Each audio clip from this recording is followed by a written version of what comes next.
CMD Della Technica are our expert panel here to delve into this subject a little bit more. Samarji, thanks very much for joining here.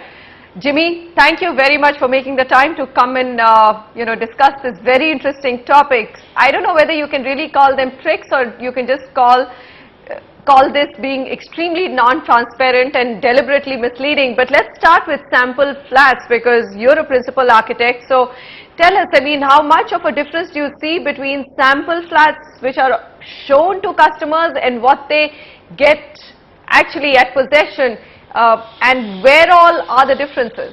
There are complete paradigm shifts, and when you see a sample flat, what you see is what you don't get. You need to be kind of persistent with the developer and insist and prevail upon the developer to show you exactly the fixtures and fittings that you're going to get.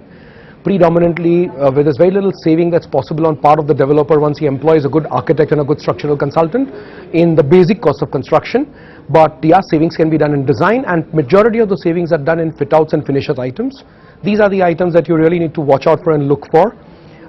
Preferred choice of brands would be standard brands that are available in the market rather than non-standard brands, starting from flush doors to civil fit outs to the kind of vitrified tiles or ceramic tiles that have been used, fixtures, sanitary ware, fittings. If each of these things have been provided by a standardized brand company, you are in safe waters. But what's most important is to actually see what you're going to get rather than see a sample flat and be allowing yourself to get carried away. You need to get into a flat that a developer is handing over in as-is where-is basis, and that will give you the true picture of what you're going to get for your money. Samarji, it's extremely difficult to actually map out. Sample flats look extremely polished, they're furnished, so they give you a very, very good picture of what your home could end up being. And the specifications mentioned are pretty much the tiles and the fact that there will be AC fitted and there will be a modular kitchen. You don't go down, I mean, within a modular kitchen or within the kind of tiles they'll put in, the range could be huge, even though, so having everything branded, is that the answer? You know, Manisha, the best way to approach this is actually to look into the details of the details. So, because you know that buying a home is probably once or twice in a lifetime as a decision that people will take. So, and there are 4 or 5 important things to watch out for. For example, fittings in the kitchen are a very important part of things to look out for. Bathroom fittings become very important again. The electricals and the engineering within the home become. So these 3 or 4 areas are the key areas. And my suggestion would be that if customers realize that developers by their very nature are marketing a product, and in marketing there's something called creative license, and every product uses it, from cosmetics to slimming products, everyone uses it.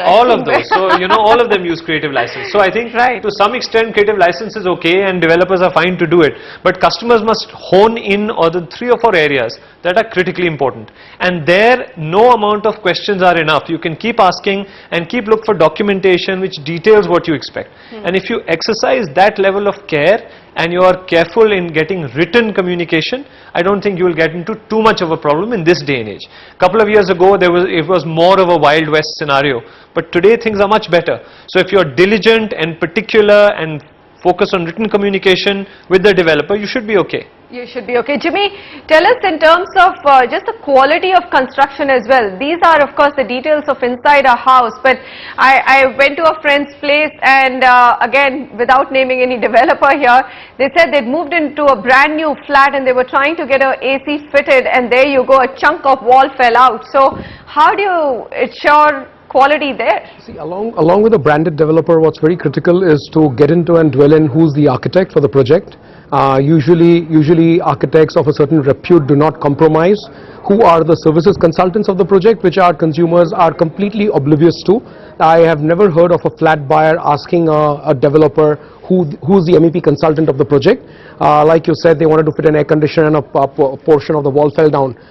Who are the structural consultants? These 3 are the most critical elements that form a project, and I would give equal amount of weightage to the brand of the developer, to the brand of the architect, to the brand of the MEP consultant, and to the brand of the structural consultant. So if these 3 parameters are taken care of, by and large you are in safe waters, because a reputed architect is going to fight his way with the developer and make sure he doesn't compromise in services, he doesn't compromise in the finishes, because at the end of the day his brand is also at stake, which is attached to the project. a lot of focus and emphasis. You don't expect a layperson who's buying a flat to be knowing about the technicalities and the do's and don'ts of the kind of fit out that has gone into which the developer is providing. It would be a safe bet and a very small investment to get a reasonable mid-level designer and take the designer for a walk in getting what you're going to get from the developer and what you're going to be buying and paying money for. If you do this exercise, that's an interesting tip that you could actually take a designer. All right, so let's go to the next one then. No EMI till possession, the interest subvention schemes. Now, okay, so you have the developer paying interest till the home comes into your possession, but then the flip side is that those homes are also priced about 8 to 12% more expensive. That's happening, Samarji. That's absolutely there, right? Yes. So, I think consumers must understand that at the end of the day, the developer will extract his price. Now, he can do it either through a subvention scheme where some of the interest payments are wrapped into your purchase price. He can do it through other formats of additional charges for club memberships or hidden fees that are sort of in the grey small print at the bottom. But at the end of the day, the price of the apartment that it's going to eventually cost you will end up being the same. So, the more jugglery that you fall for, it may suit your particular financial circumstances where you might have a cash crunch for 2 years and you're happy paying at the end of 2 years. And if that suits you, then that's fine. But by and large, there's no free lunch. So I don't think there's any scenario where you'll get a genuine discount that you think is coming to you because you bought it on subvention. There is no such thing. There isn't. So beware. I mean, you might just actually... The developer cannot sell his product. That in those cases you do get the developer has to discount some way or the other. So this is one way he looks at discounting the product and helping consumers take the final decision. So even if you end up discounting the product in that way, at the end of the day, the after discount that is available through subvention could also be negotiated upfront as a clear discount upfront. So it's like I said, the end value ends up being the same. So Sameer's point, yeah, correct. So they're targeting a particular customer who does not want a discount but wants is living on rent and he cannot pay that monthly EMI. And the fact of the matter is what Samarji said, there are no free lunches. Yes, so there's somewhere or the other he will recover or cut corners, but ultimately there's not that much of a benefit that you're going to get. So don't fall in. What do you make of these schemes? Jimmy, what's your thought? I know your speciality is of course construction and design, but tell us, I mean, you've been associated with the industry for a long time. The freebies which come, an LCD at booking a home, would you look at those projects suspiciously? Wouldn't you think that maybe they're not able to sell the project? That's the reason why they have to offer the freebies. I completely because agree house with is you. not like a soap, buy one get one for free. I completely tend to agree with you. There's nothing like a free lunch. Every developer has a base price and he's going to try and achieve that base price. But then there are marketing costs and sales costs attached with it, and these costs come in different forms and different versions. Either you go through a developer goes through a broker and pays a top line commission to the broker to do a large scale sale, or he goes with the freebies and uses the freebies as a point of attraction. So I would not give too much of weightage that if there are freebies being offered means the project is not selling or the developer is giving an inferior product or he's overpriced himself. These freebies are often tools used to kind of correct the market when you know the transactions are not happening. You're going to give a couple of freebies and make the transactions happen.